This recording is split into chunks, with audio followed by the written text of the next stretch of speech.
qui te semblent les mêmes dans le développement des luttes.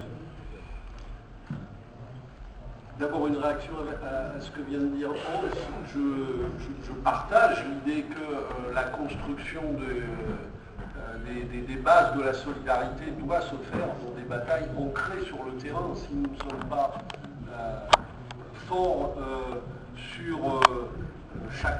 dans chacun de nos pays, ancrés dans nos histoires nationales et dans les batailles telles qu'elles se développent, effectivement, nous ne pouvons pas penser par une construction en quelque sorte de sommet hors de ces réalités, inverser les choses. Donc moi j'accorde la plus grande importance à ce travail d'unification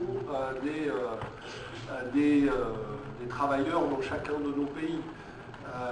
Je pense en même temps, je l'ai dit, que la division des travailleurs est une arme qui est utilisée de manière systématique dans chacun de nos pays et à l'échelle européenne pour justement entraver nos efforts de rassemblement.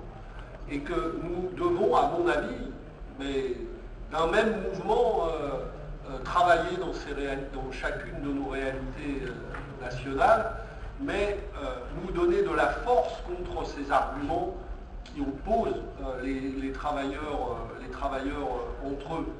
Et nous voyons bien qu'il y a une bataille pour aider l'ensemble des travailleurs dans chacun de nos pays à identifier les responsables de cette situation.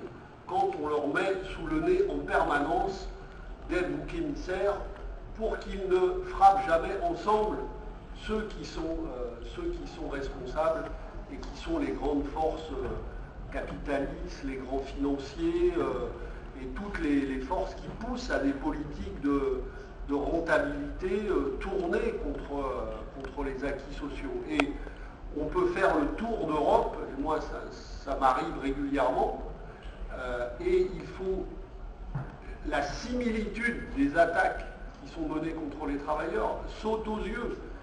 Je ne suis pas rentré dans les détails tout à l'heure, mais les attaques contre les salaires, contre les retraites, contre les systèmes sociaux, contre les systèmes de protection sociale se déclinent de manière un peu différente, pas toujours dans les mêmes calendriers, mais sont exactement les mêmes partout.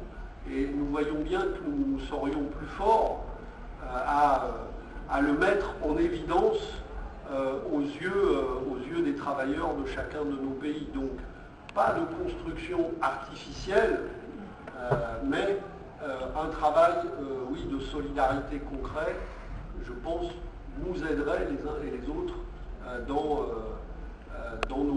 nos batailles politiques respectives.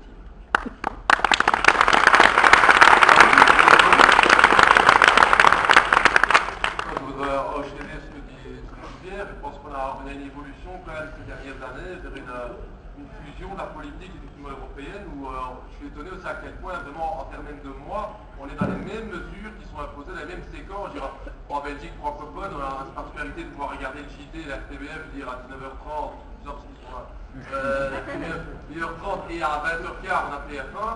On se rend compte souvent que c'est quand même vraiment les mêmes mesures qui sont proposées presque dans un même délai, vu que l'Union européenne impose tout ça.